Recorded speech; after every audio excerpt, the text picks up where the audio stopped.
Máte skúsenosť s prácou v parlamente, ako vnímate to posledné dianie vzhľadom na obmedzenie pohybu?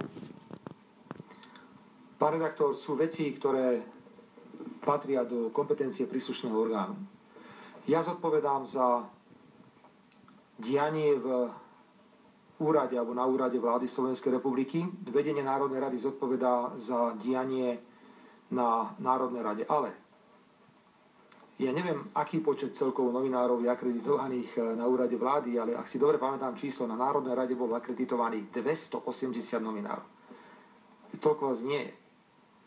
Nemôže len tak hoci kto má doma nejaký televízorik a malú kamerku sa tváriť, že on bude teraz veľký novinár a bude chodiť po Národnej rade. Však sú štandardné médiá, bulvárne médiá, každý televízie nech má normálny prístup, nemám s tým žiadny problém. A pokiaľ ide o samotnú charakteristiku opatrení, myslím si, že keby ste počúvali pána predsedu Národnej rady pozornejšie, on presne povedal, o čo ide, ako obyčajne ste prekrútili jeho slova a urobili ste z niečoho vec, ktorá ani zďaleka nie je taká, ako ju teraz popisujete. Pozrite sa, je to suverénne rozhodnutie predsedu Národnej rady a ja toto suverénne rozhodnutie predsedu Národnej rady rešpektujem.